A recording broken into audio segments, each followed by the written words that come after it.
اعوذ باللہ من الشیطان الرجیم بسم اللہ الرحمن الرحیم الصلاۃ والسلام علیک یا سیدی یا رسول اللہ وعلی آلک و اصحابک یا سیدی یا حبیب اللہ۔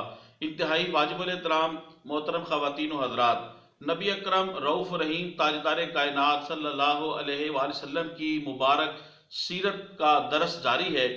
آج حضور علیہ السلام کے مبارک سیرت میں سے، ان سیرت کے موضوع میں سے ایک واقعہ آپ کے سامنے عرض کرنے کی سعادت حاصل ہوگی۔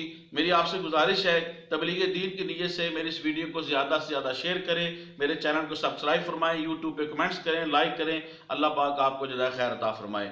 بسم اللہ الرحمن الرحیم۔ محترم خواتین و حضرات، اہل قریش تجارت کو پسند کرتے تھے، چنانچہ نبی اکرم صلی اللہ علیہ وآلہ وسلم کی عمر مبارک جب کم و بیش 12 سال ہوئی، مورخین نے اس میں تھوڑا سا اختلاف کیا ہے، تو کم و بیش 12 سال جب آپ کی آقا کریم علیہ السلام کی عمر مبارک ہوئی تو آپ اپنے چچا ابو طالب کے ساتھ پہلا تجارت کی غرض سے سفر فرماتے ہیں شام کی طرف۔ چنانچہ آقا کریم علیہ السلام جب شام کی طرف تجارت کی غرض سے اس قافلے کے ساتھ جب آپ سفر کے لیے جاتے ہیں تو رستے میں بصرہ کے عیسائیوں کی خانقاہ تھی، عبادت گاہ تھی، اور اس کا سب سے بڑا جو پادری اور جو راہب تھا، ان کا جو سب سے بڑا عالم تھا بحیرہ، اس کا نام سیرت نگاروں نے لکھا ہے۔ تو چنانچہ اس نے کیا دیکھا کہ قافلے والے ایک درخت کے نیچے بیٹھتے ہیں، چنانچہ تمام قافلے والے اس درخت کے نیچے بیٹھ جاتے ہیں، آقا کریم علیہ السلام کے بیٹھنے کی جگہ نہیں بچتی اور سائے میں تمام قافلے والے بیٹھ جاتے ہیں۔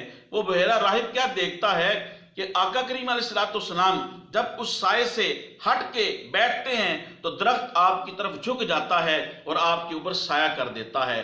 واجب الاحترام، جب وہ بحیرہ راہب یہ معجزہ آقا کریم علیہ السلام کا اور عظمت دیکھتا ہے، وہ سمجھ جاتا ہے یہ وہی نبی آخر الزمان ہیں جن کا ذکر میں قرآن و آسمانی کتابوں کے اندر، آسمانی صحائف کے اندر میں پڑھ چکا ہوں۔ چنانچہ وہ قافلے والوں کی دعوت کرتا ہے، قافلے والے بھی حیران ہیں، آگے بھی یہاں سے گزرتے ہیں، لیکن آج خلاف توقع اور خلاف معمول یہ ہماری دعوت کیوں کر رہا ہے؟